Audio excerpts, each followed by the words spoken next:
Hello and welcome to another episode of Creating Powerful Impact. I'm your host, Shay Wheat, founder of Grace and Ease Productions.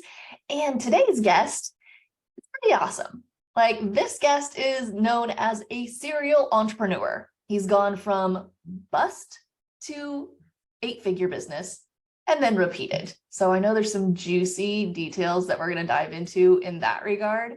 And he's gone through, all the ups and downs of entrepreneurship, has created several businesses. Some were sold to other entrepreneurs, some were just closed. And now he's really currently helping clients with wealth building strategies in the form of real estate investing. So I'm excited to help you and me welcome to the stage, John Papaloni. Welcome, John. How's it going? Fantastic. Thanks for having me. I'm excited to be here. I'm excited too, because there's not, I don't know, there might be more, but people willing to say they've gone from bust to eight figures and then rinse and repeated that whole structure. So I'm excited for you to share with us, what your journey has been like, being an entrepreneur and taking all of the hits that come with it and the sales and marketing that comes behind it, and really kind of pulling back the curtain, so to speak, because here in my world, running and producing events, we see a lot of behind the scenes. And so that's really what I want to see with this podcast is let's look behind the curtain. How does somebody go from busting to eight figures? And then how do they even create an eight figure, let alone sell it to somebody else? So where do you want to start? Do you want to share a little bit about your story and then we can dive into how you've made that transition? Sure, absolutely. Yeah, exactly. The way things happen is kind of unique out there, right? Because you never get into business saying, I want to make eight figures. I mean, maybe kids today do, but usually you have a different vision and things kind of come about differently. I got into the business, I just discovered, prime example, my first business was a DJ business. And I just wanted to be on radio. I wanted to play music. And my only incentive to get a job was that I had to earn money to buy records. Now, I'm not gonna lie, I grew up spoiled. I didn't think I did. Trust me, if you ask me when I grew up, I thought I was in the hood.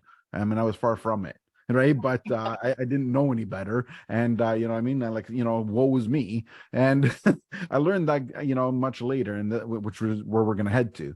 So anyway, so then when I decided I wanted to be a DJ and I wanted to get onto the radio, I went to my dad as usual. Dad, I need money. Why do you need money? Oh, do you have a school thing? No, I want to be a DJ.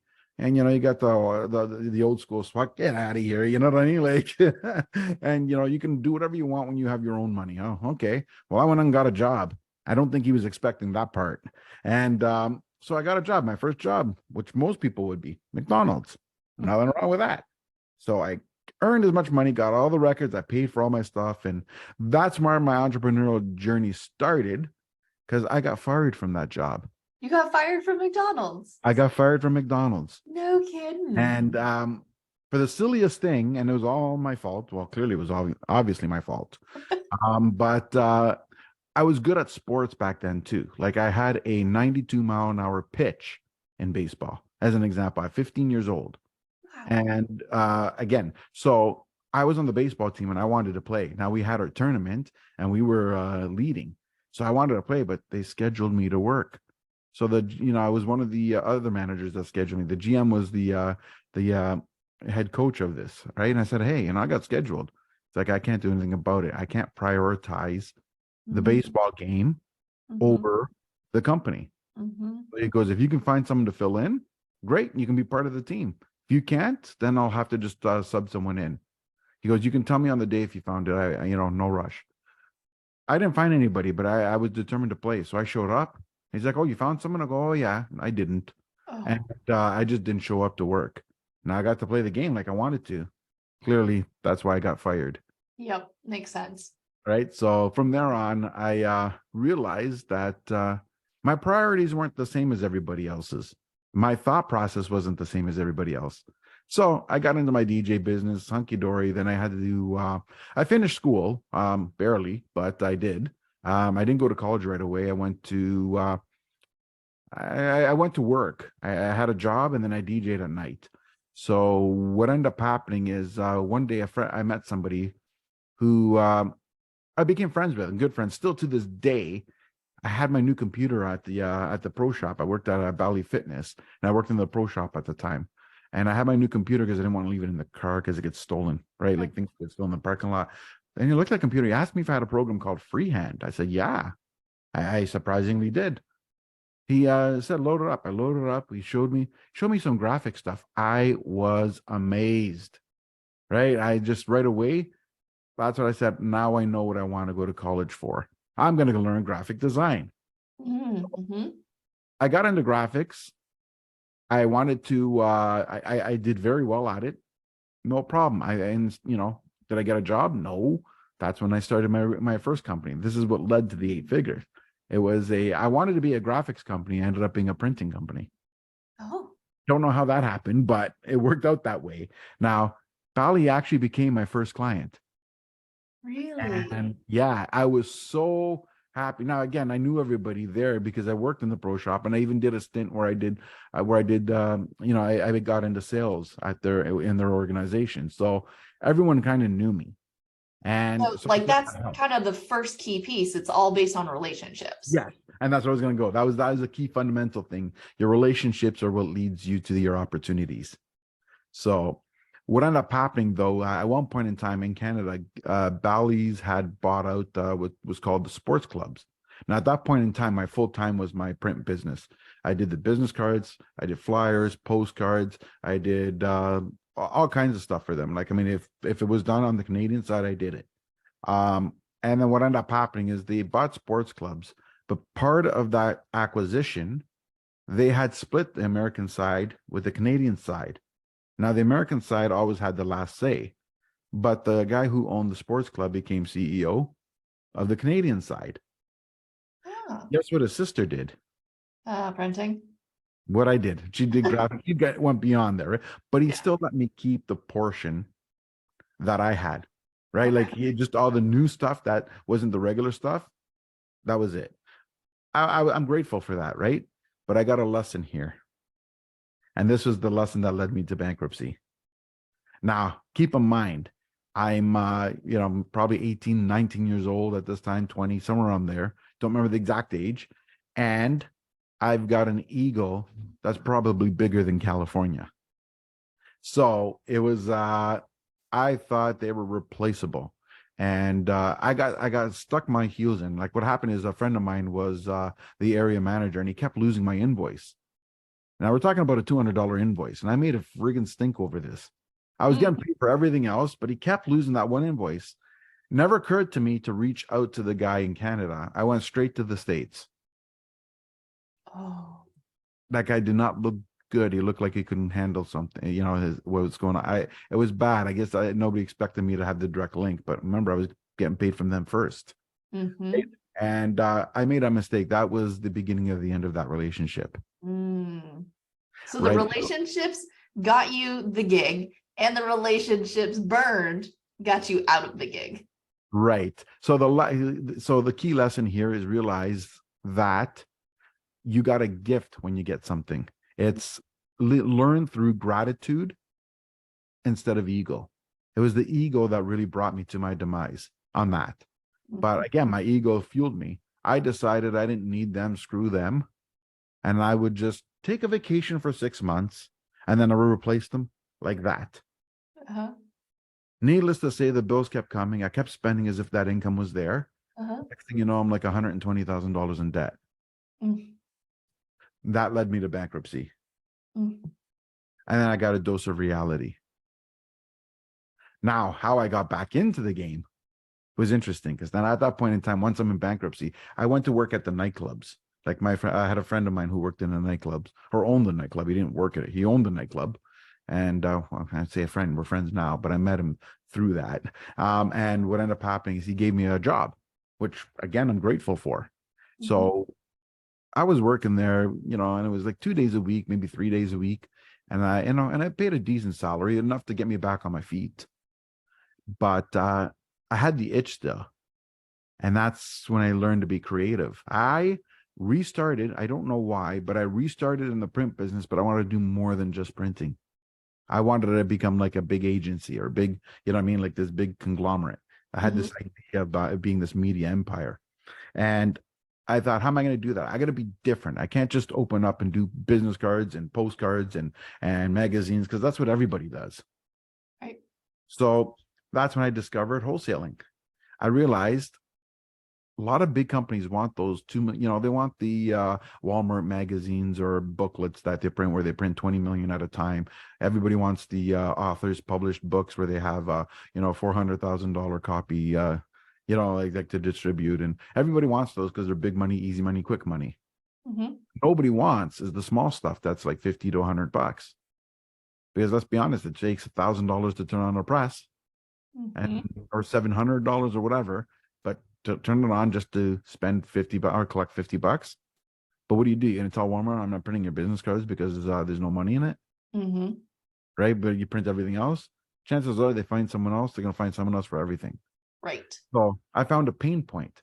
Now their pre-press department or graphics department is going to be busy processing those big jobs. So you see where I am, Yep.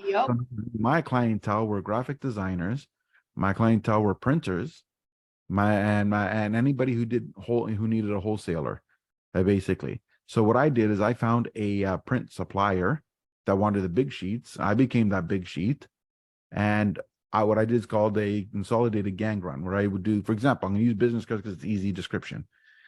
You can fit 60 business cards on the printing press, right? Mhm. On one sheet. On that 60 cards, now that's one big sheet that they can run. So that 60 cards, if the cost just say was $10 a card to run that sheet, 60 times 10, that's $600. It was actually $15, but that's not the point. So I paid $900. I sold it for 55 times 6, that's 3,000. Now you have some added bonus because you get paid the graphics, but you got to pay whatever. Say all in all, my cost was $1,600. So there's a $1,400 profit in that $3,000 collection, Wow. right? That's So, that's amazing. So the process, if we go, 30,000 foot view to it, is you found a pain point yes, and then figured out how to make it a win for correct. the audience that has that pain point. Correct. The And hard then part, made a good profit out of it. yeah, the hard part was finding all the clients because remember, if you have to have deadlines, right? And I had to print every single Friday. So it was one of those things. If I have 30 cards, I got to print. If I have 10 cards, I got to print, which means the probability of me losing was high. Now I decided to take another chance because I thought I was a genius. And I went to all the magazines and advertised in all the publications. Now they didn't know I went bankrupt. They didn't know I had bad credit. They didn't bother looking. So they all gave me 30-day terms. Mm. I thought I had it made. Can't be beat. Hmm.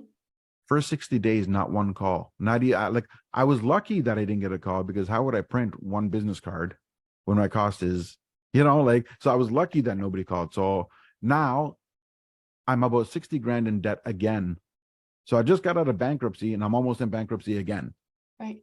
Right. And I'm like, now what have I done? Right. But at 60K, it's manageable. I thought, okay, maybe I'll just get a job. I'll call it and I'll try to explain to these guys and offer them a payment plan. I didn't know what I was going to do. I was trying to figure this out. Would you believe that persistence paid off? Just as I was ready to say the heck with this, the phone rang, got an order. Phone rang, got 10 orders. Got on the phone rang, just kept going. Next thing you know, filled a sheet, filled 2 sheets, filled 3 sheets, filled 4 sheets, sent out all the print, got it paid. Then I realized I don't have enough cash to front all this. Got an investor. I was paying 20% interest. So for every 10 grand they invested in my company, they got 20% interest per year. Wow. Yeah. So that's how I started funding. And eventually I just kept going bigger and bigger and bigger and bigger. Now, for the magazines, when I first got the call, which was about 72 days in, to say, hey, we haven't gotten a check from you yet. Okay, let me pay you the first month and I'll get you the next check the next week. Okay, no problem. No problem. We'll accept that. Sent them the first check. Check's unclear. Then all of a sudden, because I kept collecting, as I kept collecting and trying to backtrack. Hmm. So I was out of their debt within 90 days. And Wow. from that point in time, it just kept growing, growing, growing, growing, growing, growing. Um, But of course, with no clear plan, and the business is controlling me, I'm not controlling it. Eventually, what happens is like everything, you get overstressed, Mhm. annoyed, and now I'm growing. I got up to 23 employees at that point, Mm. and I hit that magic mark. I was doing not 10, 8 figures a year, and not bad. Right. But I'm angry, Yeah. right? Just from the stress and stuff. Um, you know, like right today, these stupid iPhones, they cost about like $2,000. But back then we had Blackberries and they were $399. And where I'm going with this is I used to have such a temper Oh, no. that I paid the phone company that year about I would say about $60,000 between the phone lines, 23 phone lines, which wasn't a lot because back then they were only $40 a month. So times 10, that's we'll say 12,000 was about the phone lines. The remaining 50,000 was because I kept smashing the BlackBerry into pieces from my temper. Oh, goodness. So imagine how living that kind of stress. Yeah. Yeah. So anyways, I eventually learned to control it, but got to the point that people would complain, and I had trouble deciphering the ones that were having conversation because I've never seen this before where there are people who call not realizing you're busy, but they're on the phone with you shooting the crap, and it sounds like they're whining. Like they're conversing, but it sounds like they're complaining. And I'm trying to figure out what are you complaining about, Hmm. right? And I didn't understand it, and like so I'm getting agitated because I'm too busy. And they don't know they're just conversing, trying to build that relationship. And Hmm. I'm thinking, how do I help them? How do I fix the problem? So I was a problem solver. I was a problem fixer. So I'm trying to fix a problem that doesn't exist. Mm. And that's keeping me, that's fueling me up in anger. So then somebody else calls up and it's a scam. They made a mistake and they don't want to pay. So they're trying to blame you. So now that's a real scam. So now you're pissed off with them too. And then what happens? You got the real complaint where it's a real problem. At that point in time, I'm so angry. I'm telling everybody where to go, how to get there, and how fast they should go. And I realized at that point in time, I lost love for that business. Mm. Right. And I said, if I kept going on that roll, I'll either set myself up for a heart attack or I will told so many people where to go and how to get there. I wouldn't have customers left. Right. So I said, I said, I needed out. And I went on a temper tantrum with one of my suppliers, believe it or not. And unknowing that he was looking or interested, I went off on a temper tantrum and he ended up making an offer I couldn't resist. And that's how I got out. Oh, wow. Right. I think probably sold a year too late early, but better than a year too late. Yep. Well, So, and energetically, you were done, oh yeah, right? yeah, And yeah, so, I exactly. mean, in a year or two, you could have totally burnt it back down to the ground, right? So, universe has got you back. Yeah, exactly. And keep in mind, I did not know back then what a vacation was. Mm. I took zero time off, right? I went around the clock constantly. I would answer my phone at 3 a.m. So that was another important lesson is boundaries. Yeah. That's how I learned my boundaries. The problem wasn't the business. The problem was that I set no boundaries and then I ended up pushing myself to the brink and didn't know how to handle it. Hmm. That's huge. That's absolutely huge. I mean, and you hear that people are like, oh, what is the work-life balance and so on and so forth. It's I what you don't know said if it there to. really is a work-life balance. Like, I No, think you're right. I think it's boundaries and going, this is the quality of life that I choose to have, right? And what is actually lighting me up right now. And in that instance, that was no longer lighting you up. That was no longer getting you excited about where you were doing, what you were doing and where you were wanting to go. So exactly. you sold the business. I did.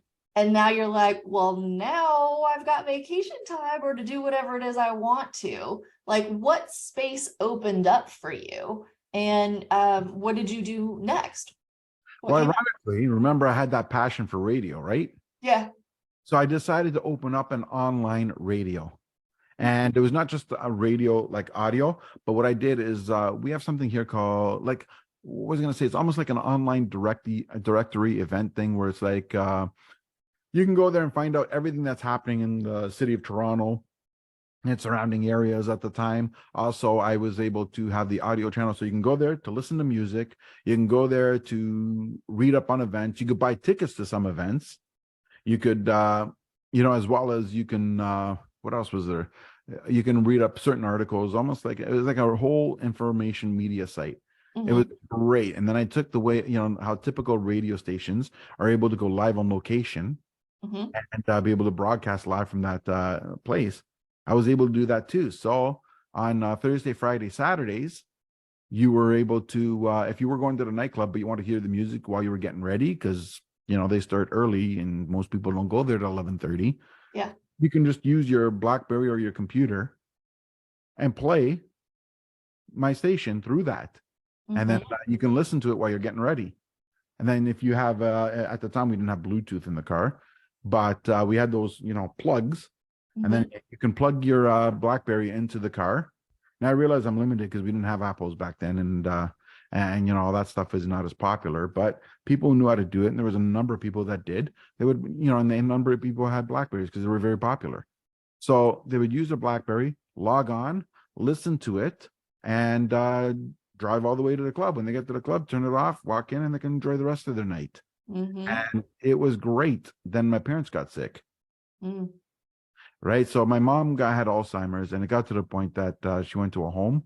She would just wander off. We'd wake up and have no idea where she went. Scary.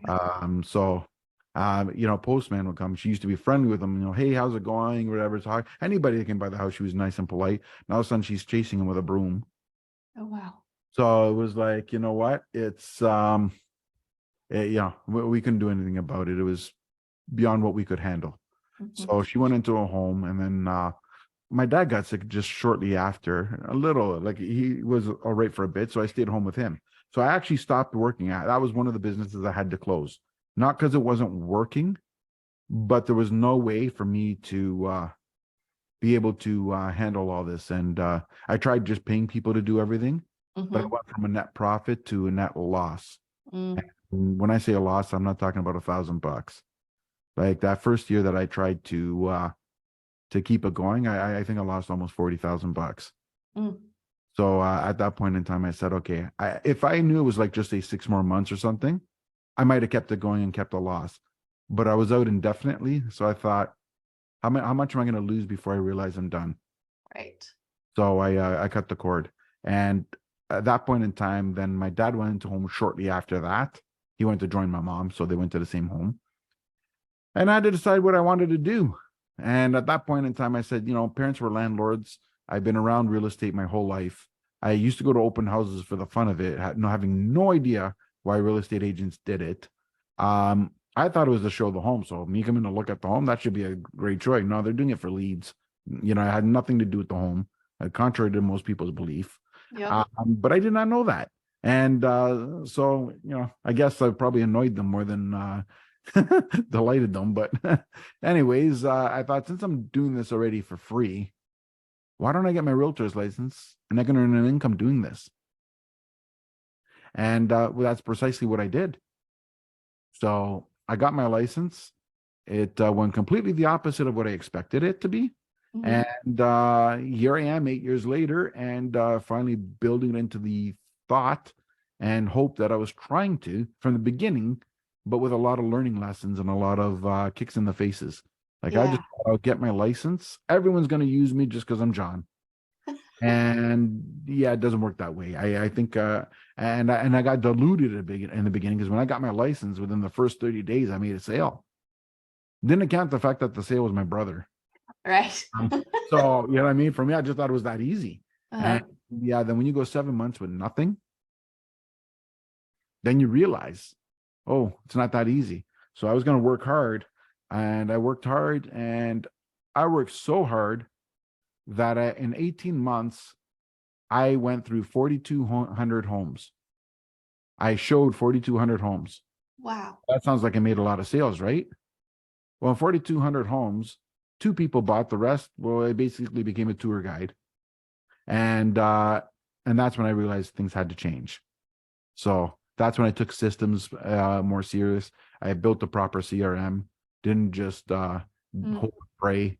You know what I mean? Like, and I really started Throwing stuff at the wall, see if it sticks. exactly. Then I started to listen to mentors, and I started to, really learn my environment and build on that. And that's when I also got a coach, and I began to build up my podcast as well. I started, doing all the fundamentals, and then I started building business, little by little, and recently added an added service, which is mortgage license. So now I can not only help a person find a home, sell a home, but I also can help them with the financing, which Nice. is the reason why I'm creating my investment firm as well, Papaloni Capital, which is giving people the ability to invest in real estate. If they can't get into the real estate market themselves, like right now, just say somebody has 40 grand and they want to invest it in real estate, but they can't get the mortgage because whatever prices of homes today are nuts, or they can't, or they don't have the credit to do that, or whatever reason, or they're over leveraged themselves. They have enough properties and they just can't get another loan, or they don't even want the headaches of a rental. They just want passive income. Well, the opportunity here is you can invest with me through Papaloni Capital. You have the option. We can invest in projects like a multi-family project that I'll pick up, or you can, invest in invest with me for private equity loans, where sometimes people need short-term loans and they pay fairly well. They're like 12% interest. And, and they're like a year term or whatever. And then, so there's opportunities there. So there's many opportunities to invest where you can use your income as a passive income.